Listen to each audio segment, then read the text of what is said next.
আসসালামু আলাইকুম। আমার নতুন আরেকটা রেসিপিতে সবাইকে স্বাগত জানাচ্ছি।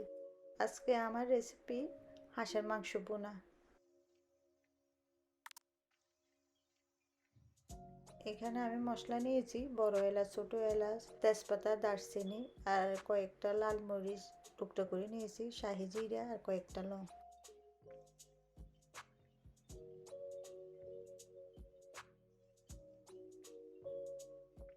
আর এখানে পেঁয়াজ, আদা, রসুন।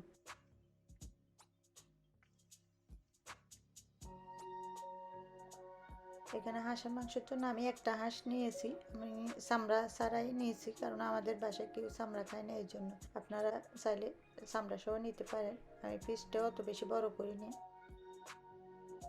এখন পাতিল দিয়ে আমি তেল দিয়ে দিলাম। আমি অলিভ অয়েল দিয়েছি। আর এখানে আমি এলাচি দিয়ে দিলাম, দারচিনি, তেজপাতা, আর এখানে লং আর শাহি জিরা এবং মরিচগুলো দিয়ে দিব। দিয়ে একটু নেড়ে তারপর আমি পেঁয়াজটা দিয়ে দিব। এখানে আমি 2 কাপের মতো পেঁয়াজ দিয়েছি।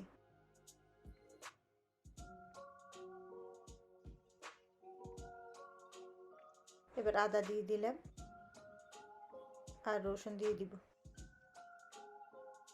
সবগুলা ভালো করে নেড়ে আমি একটু নরম হলে তারপর মশলাগুলো দিয়ে দিব। এবার লবণ দিয়ে দিলাম আমি পরিমাণ মতো।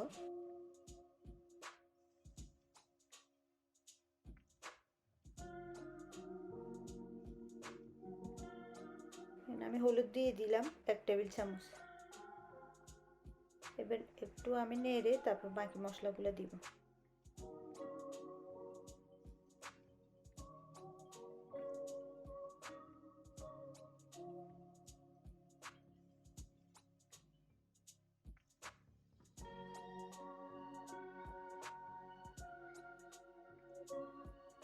এখানে আমি 1 টেবিল চামচ মরিচ গুঁড়ো দিয়ে দিলাম। আর এখানে 1 চা চামচ জিরা, 1 চা চামচ ধনিয়া, সামান্য একটু গোলমরিচ। এখন আমি একটু ডেকে দেব।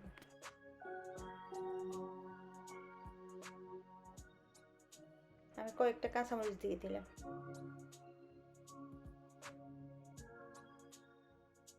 কিছুক্ষণ পর পর আমি একটু নেড়ে দিতে হবে, না হলে নিচে দিয়ে লেগে যাবে। ভালো করে একটু কষিয়ে তারপর আমি পরে পানি দিব। আমি সামান্য একটু জয়ফল দিয়ে দিলাম আর একটু জয়ত্রী।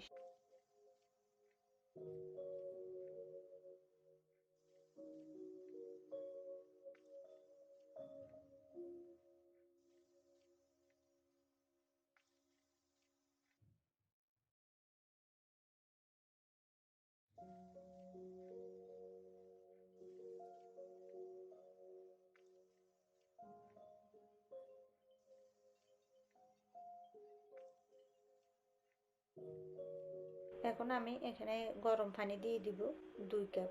আবার নেড়ে একটু ডেকে দিব সিদ্ধ হওয়া পর্যন্ত। হয়ে গেছে আমার হাঁসের মাংস। এটা আপনারা ভাত, রুটি, পরোটা যে কোনো কিছুর সাথে খেতে ভালো লাগে। আপনারা অবশ্যই ট্রাই করবেন। আল্লাহ হাফেজ, সবাই ভালো থাকবেন।